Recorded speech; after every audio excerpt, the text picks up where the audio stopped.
Добрый день всем. Сегодня я поговорю со своим другом Кумаром. Hi, Kumar. Hi, Который не говорит на русском языке. Мы будем говорить на английском. Я все переведу для вас. И поговорим о рабочих визах, потому что Кумар имеет рабочую визу, он ее уже получает второй раз. И он расскажет, как он это сделал, какие вопросы ему задавали в посольстве, какие вопросы задавали на границе в США, как вообще он перешел на рабочую визу, в каком качестве он сюда приехал. Я думаю, это будет интересно, потому что все берут интервью у русских людей. Я думаю, надо разбавить это другими иностранцами. Okay, Kumar, I know you hold now H-1B visa, right? Yes, that's So right. you are working for some American company here in the United States. Yes. And I think for my subscribers and for watchers of this video will be very interested how you came here and what status did you come first in the United States?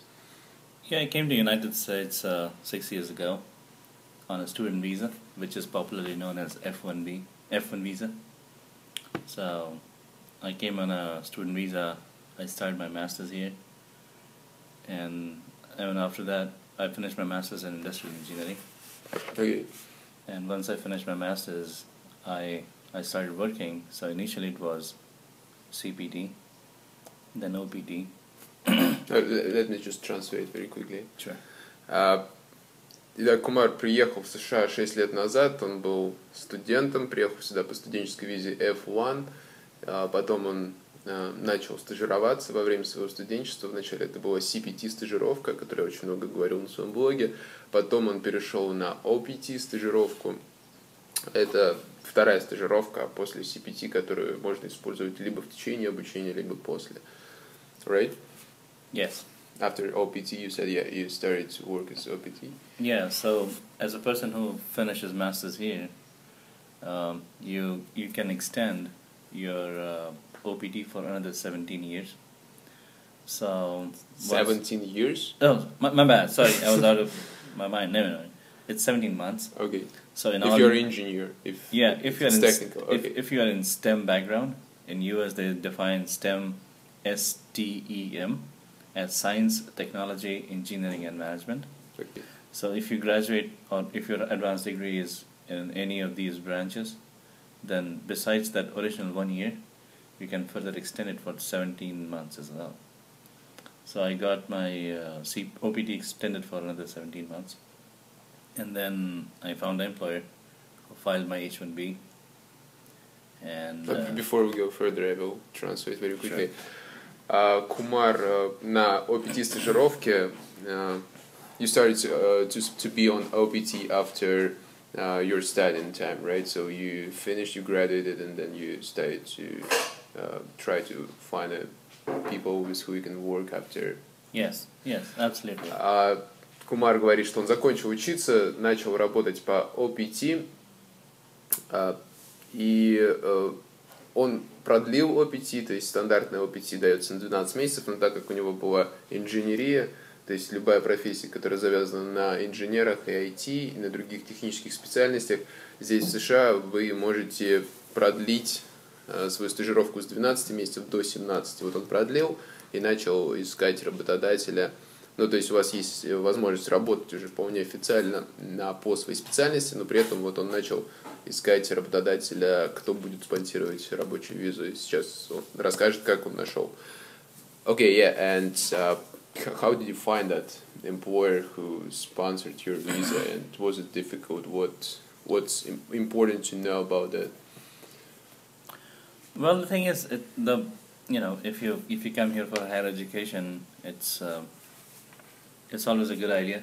Before you graduate, you start researching about the big companies in your field of education, and you try to communicate with them either through their website or companies. They very frequently conduct their career fairs, so you can go and participate there. And even though the companies are not interested in hiring right away, but you can still have some details about what are their operations, what kind of things they do, and that relates to your field of interest. So once you're done with your homework, probably you'll be better off when you're ready to graduate from your school, and you'll be better prepared for the job market. Okay, so the main idea is to start searching for possible employers who can sponsor your visa during your studying time, instead of waiting your OPT and spending time when you have that limited, like 12 or 17 months in your case. Yes, absolutely.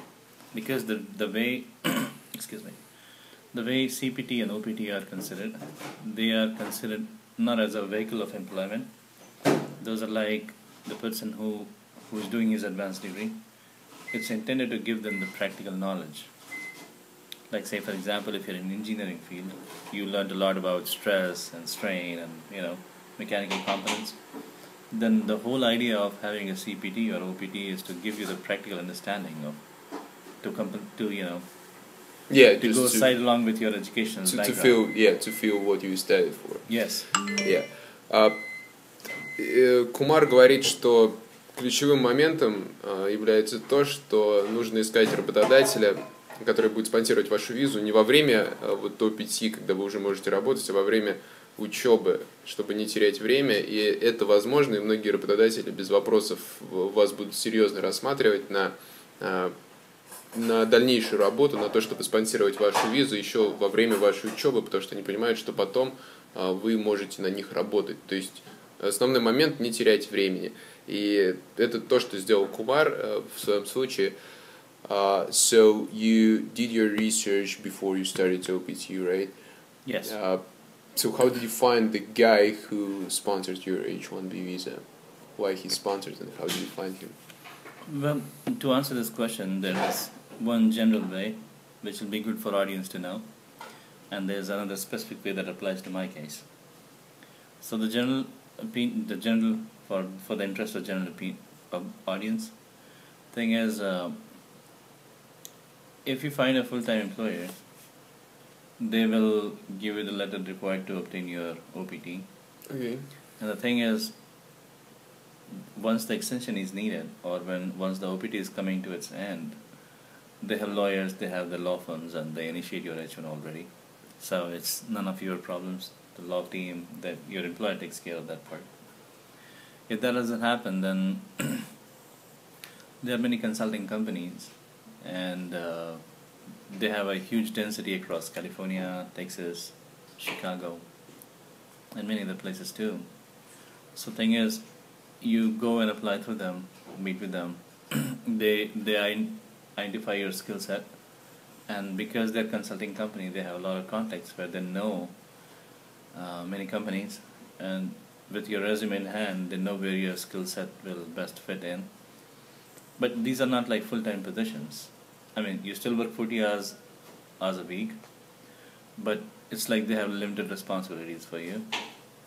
So thing is, because of their network, they take your resume, and then they can set you up for any job, like short-term jobs, 6 months, 8 months, 1 year, Yeah, okay. Sorry, let me just translate until I forget. Кумар говорит, что на самом деле найти работодателя не очень трудно в Америке. Опять же, если ты учился по инженерной специальности, если ты технарь, в его случае у него была инженерная специальность, и он связался с консалтинговой конторой, принцип которой заключается в том, что она с радостью берет всех людей, у кого есть инженерные специальности, компьютерные, IT-специальности. И эта контора, вот эта компания консалтинговая, она начинает рекламировать резюме по всем штатам, по всей стране, потому что этой компании выгодно, чтобы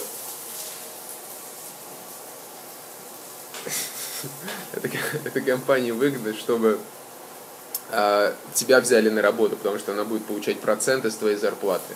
То есть это выгодно тебе, потому что эта компания будет спонсировать тебе рабочую визу, и в то же время это выгодно компании, потому что она берет хороший процент с твоего заработка каждый месяц, когда ты получаешь зарплату. И таких компаний очень много, их полно на сайтах работы. И вот сейчас мы спросим, что было дальше. Okay, so you found one of those companies, the consulting companies?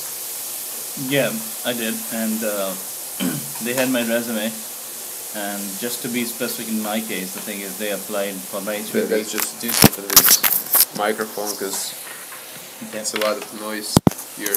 Okay. So they filed my H1B and they started looking for my positions. So they set me up with an interview at Cisco in California, then Apple, and many other companies in the same field of expertise in supply chain. And eventually I landed up in a job where I'm working right now. What is the position where you're working right now?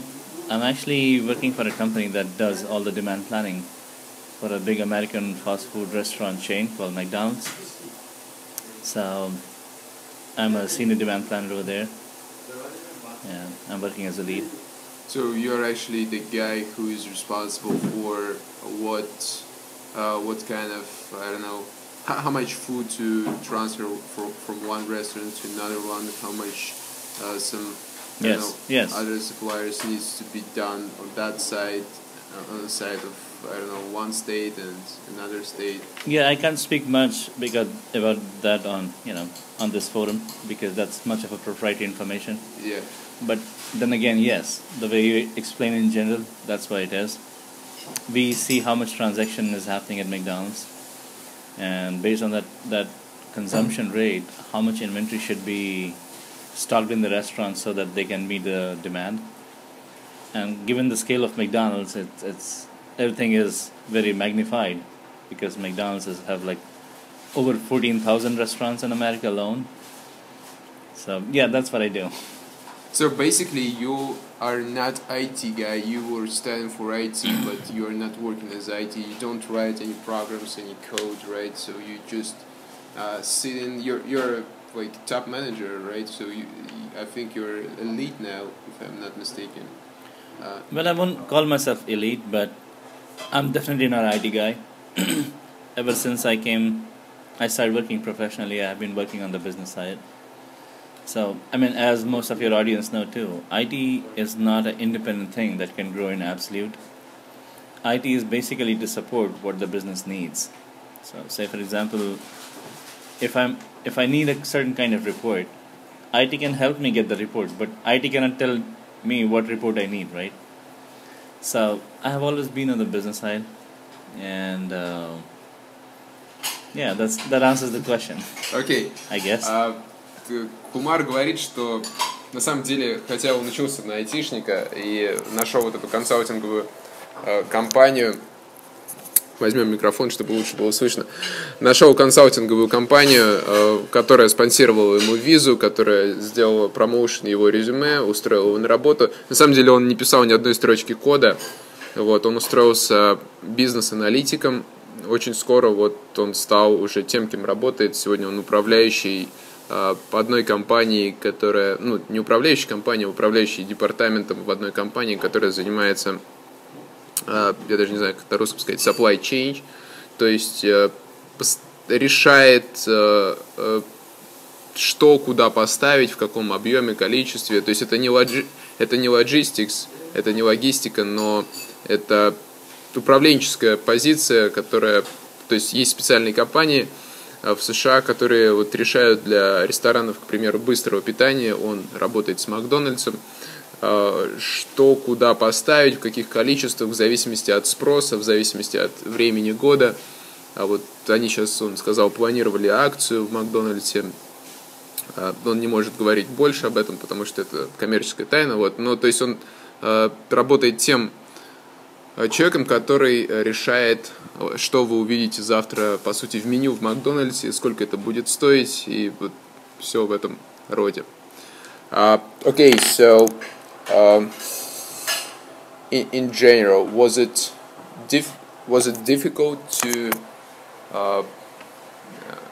to switch from F1 to H1B?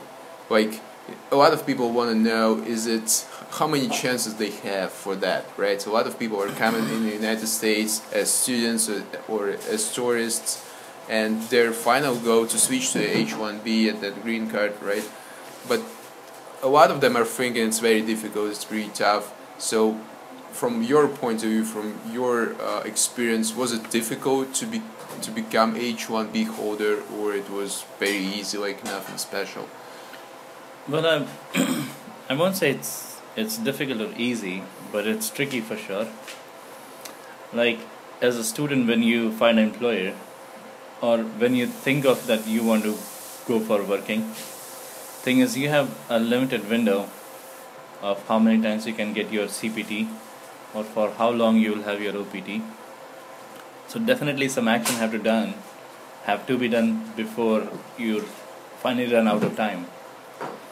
So it's really important that a person who is taking his degree starts looking for a good employer in his field, because the thing is you can get maximum 2 or 3 CPTs if you are cutting very close to finishing your degree.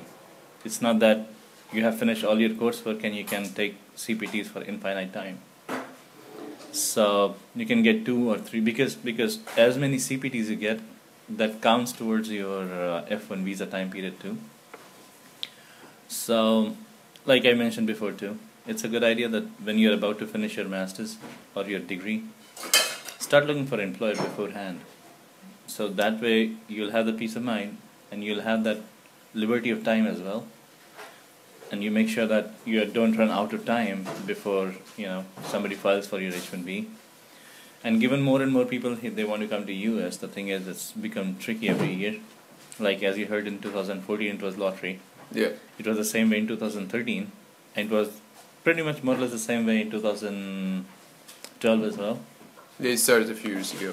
Yeah, visa ran out like in March in 2012, and then in 13-14 it just finished in first week itself. Yeah. So I won't say it's difficult, because you don't have to do anything physically. Somebody have to do it to ensure your transition from F to H. But to find the person who will do it, that's tricky. That's tricky. So, and this will happen, the transition will happen very smoothly if you do your homework before and you find an employer beforehand. So, if everything is okay, you won't even know when you transition from F to H. But if it doesn't know, you'll definitely understand the pain. Was it difficult to find an employer? I would say it was not that difficult in my case, but again, every case is unique. It depends on and depends on several factors, like how is the market, how are the employers doing, what kind of field you are in, you know. Yeah. Like in business, if you want to be in the business side, that business side is predominantly occupied by Americans. And if you talk about engineering and IT side, that's preoccupied by, Indians and Chinese and internationals. Yeah. So, again, back to the question, the thing is, if you're talking about IT, so your question, to answer your question, that if it is difficult to be on H1, it depends on many factors, and who you are, what kind of career you want to pursue, that definitely plays an important role. Окей. Итак, Кумар говорит, что когда мы говорим о том, что насколько сложно найти визу, вот он говорит, что основным решающим фактором, вне зависимости от того, чем вы занимаетесь, все-таки является время.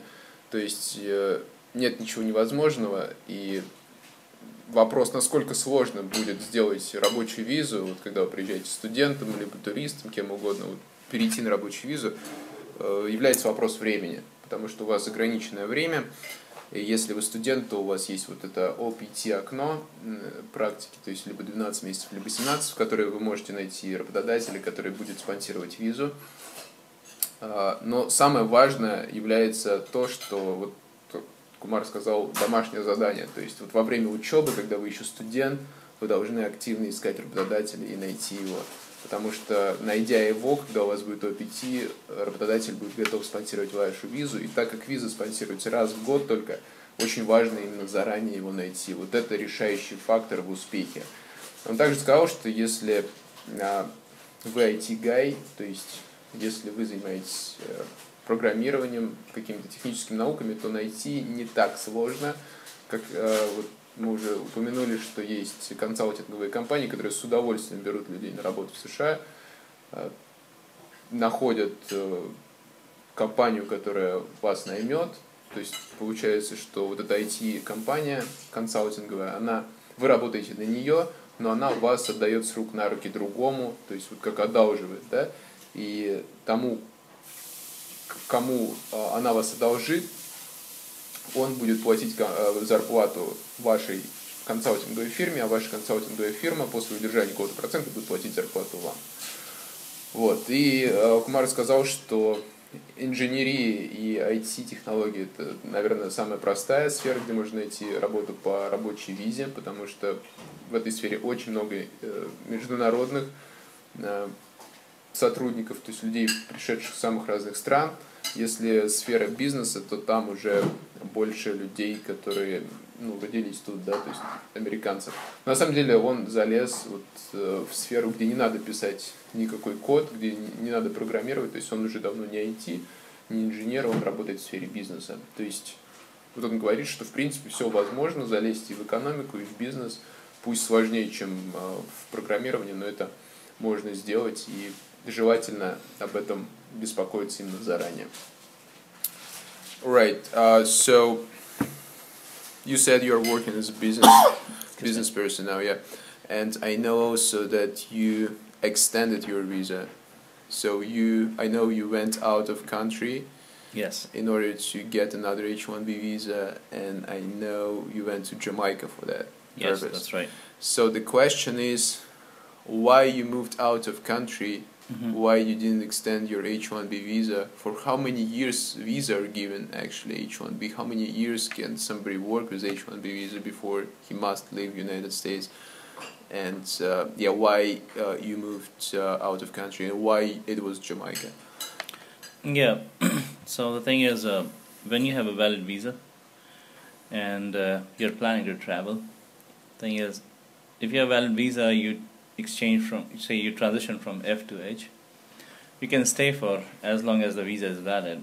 The thing is, if you have planned to travel outside US, then your visa definitely have to be stamped. So I'm planning to go to India. It's a long time. Never been back to my country. So I have to get my visa stamped. Because I have a job offer impending here in US, going to India from US is like traveling across the globe. Instead, Jamaica was a very close place. It's like down south to Florida, and it's in the same time zone, so you can talk to your family without worrying about, oh, it's day but it's night there, it's night here but it's day there. And the second deciding factor for me was Jamaica is the currency rates. It's very cheap. It's even cheaper compared to India as well. So these two factors they made me decide that I'll go to Jamaica rather than my own country for my visa stamping.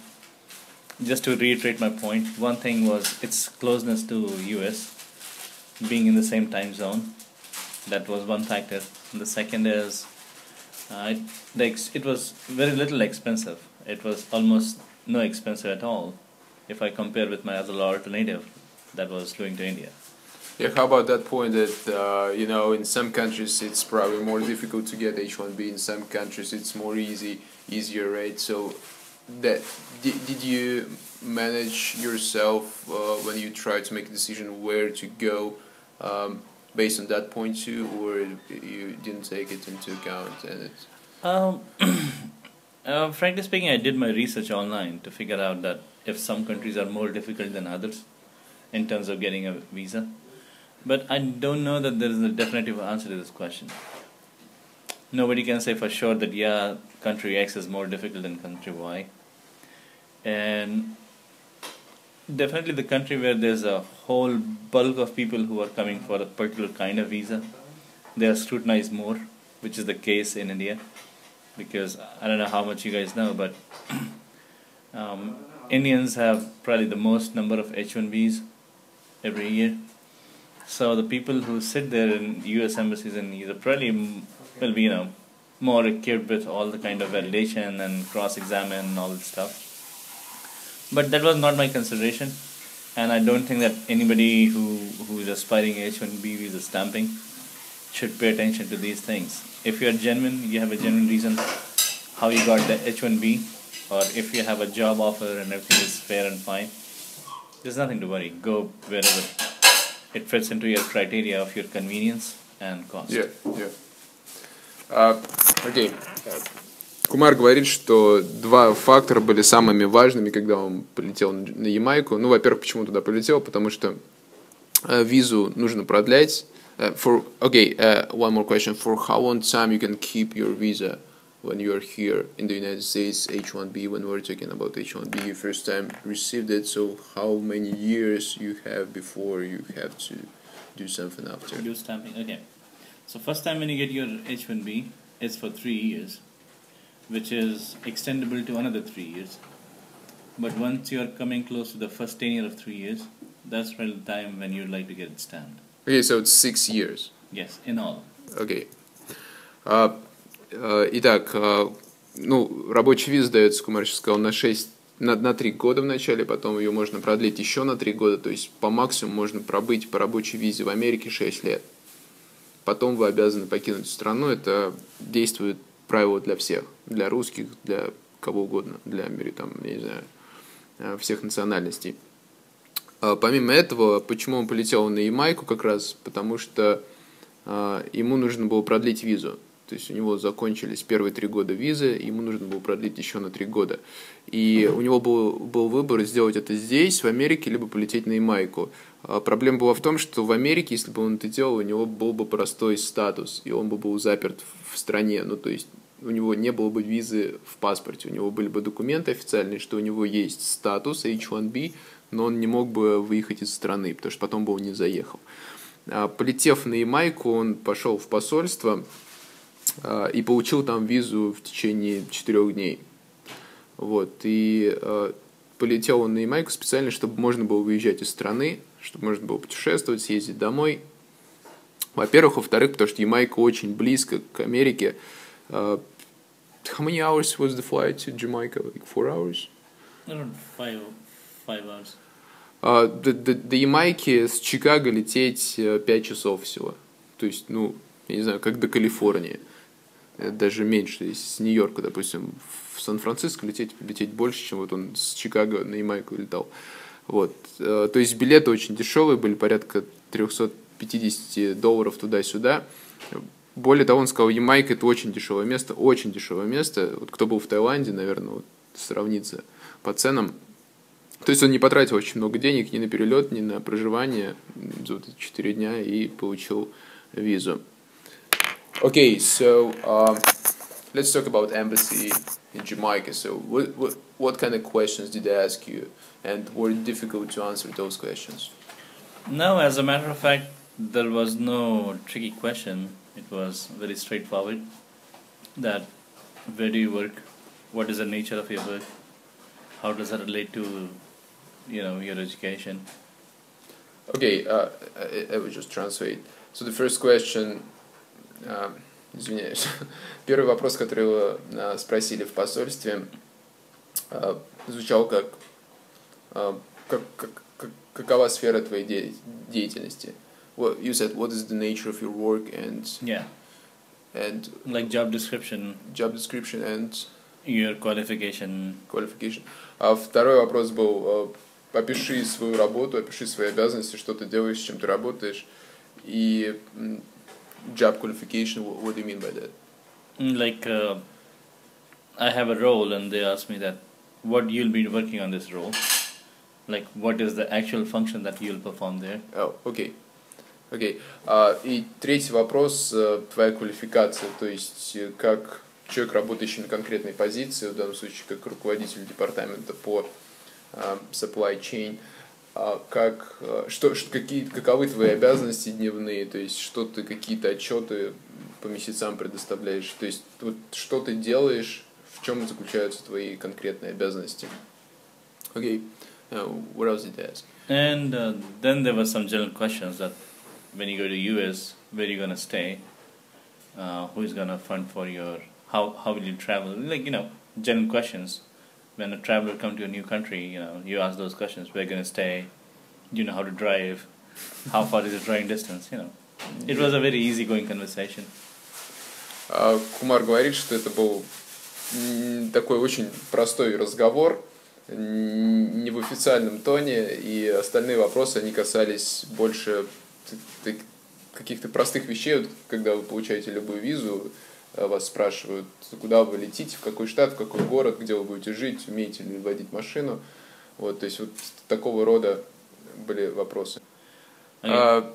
Okay, so you said they're asked like 3 questions regarding to your job rate, and then the rest of the questions were like kind of general questions. Yeah. Where you go, how you go. Yes. Okay, so it wasn't difficult as far as I understand. No, absolutely no. It was pretty easy. So Kumar говорит, что интервью было очень простым, то есть не было ничего сложного и страшного. After you got your stamp and your passport and you received your visa and you went back to United States, I know like officers on the border of United States, they like to ask some questions too. You know, when you come with some kind of visa, they're asking a lot of questions. Sometimes they're general, sometimes they're not. In your case, when you did you go back to Chicago or you came through another? No, I came by airport? Atlanta. Okay, so when you came to Atlanta, how was it to pass the border? Was you asked a lot of questions or not? Was it difficult, easy? Well, when I came to Atlanta, normally any port of entry, they're like Customs and Border Patrol. These are the people who check your passport, your travel documents, you know, your motivation of travel, those kind of things. So you had to produce your visa and passport to them, and they will just ask some random question to see that if you are genuine or not. So they asked me like, what makes you come to US? You know, I said I have H1B and I'm coming to work. It's like, okay, have you been to US before? And the answer was yes, right? I came here first time as a student, so I said yeah. It was like, okay. He took my passport and visa. He have a good look on the passport and visa, and then he stamped the day when I came, and he handed the passport back to me, and I was good to him. So there were no specific questions; they were just regular questions. Yeah, I would say, you know, they ask you genuine questions. All the process, starting from visa interview through you coming to US through any port of entry. They try to feel your body language, and you know, if you do everything straight, they'll let you in. If you fumble a lot, or if you don't show confidence in your words, then it goes to another level of scrutiny. They'll try to see, okay, what documents you have, how you got it. Oh, that's how it works. So that's, I think, I mean, I came here for the first time on a student visa, then I'm back again on H1 visa. But both the times I saw that this is what happened, because when I was in visa interview for F1, which is not such a serious visa, still I saw some people, they were denied visa, and for the same reason. Like if a person, he wants to come here and he does not know how to speak English, and he wants to be a student, I mean, you have to at least show the adaptability that you're trying to learn that language. Because, say for example, if you're from anywhere in the world, a non-speaking country, and neither you can speak English today, and you have F1 visa, then how are you going to succeed in the school program, right? So that raises a genuine concern that if the person is genuine or not. Yeah, but some people are coming as, you know, study English. I know some people, Yeah, so if you have to study English, the thing is that already shows in your transcript. So they will treat you differently. That's yeah, so basically when you go for a visa interview, it's not that the guy next asking you questions will get to know the information right then and there. He knows everything about you beforehand. He knows everything about you. Almost everything. You know what I mean? Like, are you talking about border guy or embassy guy? Anyone. They all know everything about you. Okay. Yeah, it's not that you're gonna give them any fresh information. No. They know that which university you're going to, how much you're gonna pay to the university. Most likely they know when the university orientation is gonna start. They know what is your visa status. They know if you're an offender in US beforehand. If you are, then they'll kick you right there. So, and on top of everything, they see that you are genuine in your words or not. So that's the last thing that they see. because everything else that you are afraid of, they know it already. That's interesting. Кумар говорит, что на самом деле, вот когда он вернулся с Ямайки уже с визой в паспорте, вот есть такое мнение, что очень многие спрашивают различные вопросы, специфичные вот именно для H1B визы, рабочей. Вот он говорит, что вопросы были тоже очень общие такие, то есть они не были какими-то специфичными, они были очень общими. Опять же, из разряда «почему ты прилетел в США», там, где ты будешь жить.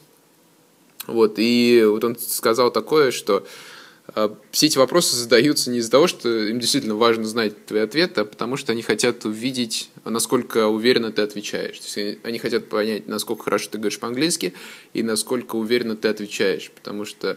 И вот он интересный point тоже сказал, то, что если ты отвечаешь неуверенно, то они идут на следующий уровень вопросов, уже более глубоких, да, когда тебя уже действительно опять начинают трясти, там, какие у тебя обязанности на работе, там, с чем ты работаешь, какой у тебя персонал там, и так далее, да, вот какие-то такие уже сложные детали. Но если они видят на первом уровне, что ты уверенно отвечаешь на вопрос, что все нормально, то они дальше не идут. И вот он тоже сказал, что они уже все знают о тебе. То есть как в посольстве, так и на границе, вот офицер, вот он все знает о тебе, он задает вопросы, просто увидеть, что ты ответишь. Он уже знает ответ. И, соответственно, врать смысла нет никакого, волноваться, там что-то придумывать тоже не нужно. Вот. И если вы не волнуетесь, если вы отвечаете нормально, то проблем никаких не бывает. Хотя вот Кумар говорит, неоднократно видел людей, которых заворачивали только из-за того, что они были неуверены, там, спотыкались, там, пытались что-то придумать в ответ, вместо того, чтобы прямо вот ответить. Okay, So basically, it's not hard, it's not impossible to, as far as I understood, to pass all those borders, right? No. Just to pass all interviews and then come back to United States with a visa and pass the border. So it's not something complicated, not something very super difficult. So it's absolutely normal thing. Yes, absolutely. I would say nothing scary about it. No, nothing to be scared about it. The more you read on the internet forums, the thing is, imagine a situation. This is out of context, but I'm just saying this. Majority of the people, when they go back writing a review, they only write when it is bad. You know what I mean? When you are really upset with somebody, you go on website and just say that, oh, I went to this restaurant, I didn't like the service. That's exactly what happens in most of the time.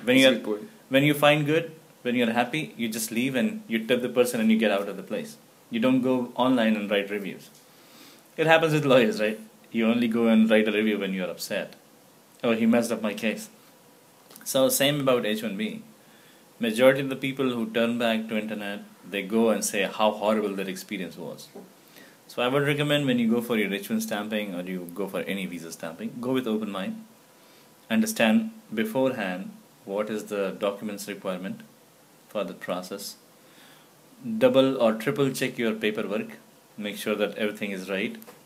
Because if the documentation or the online data that you have filled in that's wrong, that can delay your process. It can be as bad from delay to denial. So check back your document requirement. Check what is the local requirement of any embassy where you're heading. And go with a free mind. Don't have a bias that 10% of all the people they get rejected here, selected here, this stat, that stat. Ignore those kind of things. They'll cloud your judgment. They'll create, they'll introduce additional fear in your mind that what will happen to my case, how it will happen to my case. So I would say go with an open mind and do some research about the embassy wherever you're going, and it's not difficult. That's how I would conclude my experience. It was not difficult. Кумар сделал очень хорошее замечание насчет форумов, где различные люди пишут различные отзывы о том, что не получилось, там отказали, это сложно, невозможно. Он сказал очень хорошую вещь, что люди, которые пишут на форумах, пишут только в том случае, когда что-то именно не получилось. То есть люди, у которых все получилось отлично, кто получил визу, кому не отказали, они не пишут, потому что они уже, они счастливы, чем бежать в интернет и писать. И вот я с этим полностью согласен. Поэтому не обращайте очень много внимания на форумы, на то, что там пишут, насколько там вот нереально, либо трудно. Пишут на самом деле неудачники, те, у кого ничего не получилось, вот они идут и плачут на форуме, чтобы их пожалели. Вот. Кумар говорит, что ничего сложного не было в его случае, то есть не было никаких сложностей, чтобы получить визу в посольстве, пройти интервью, не было никаких сложностей, чтобы вернуться в США с визой в паспорте. Вот. И также он заметил, что не было каких-то суперсложностей найти работодателя после учебы в США. То есть он сделал вот таких 3 важных поинта, как мне кажется, когда вы идете в посольство, получать визу, неважно какую, на самом деле, ученическую, туристическую, работодателя, всегда перепроверяйте документы, потому что он сказал, что бывали случаи, он знает их, что когда людям просто отказывали, вот, то есть могут отказать вам в визе просто из-за того, что вы там не ту фамилию написали или там с ошибкой это сделали. Вот, то есть перепроверяйте дважды, трижды свои документы. Всегда проверяйте требования того посольства, куда вы идете, вот именно того, если это Москва, то проверяйте в Москве, если там вы идете в Ямайке, то проверяйте ямайкское посольство. И третье, никогда не волнуйтесь, сидите с пустым мозгом, без нагрузки, без ничего, без каких-то там дум, мыслей, просто идите и отвечайте на вопросы и говорите свободно и так, как это есть на самом деле. И у вас все получится. Thank you so much, Kumar. I think this information definitely will be helpful for people who stay in the United States and thinking about try to switch their status to H-1B, as well as for people who just live in their own countries right now. They're thinking about how to come here, how to work here, how to do it on a legal basis. Sure. So, thank you again. Thank you. It was a pleasure. Мы с вами прощаемся. Спасибо, что досмотрели видео. Увидимся в других. Okay. Let's do it.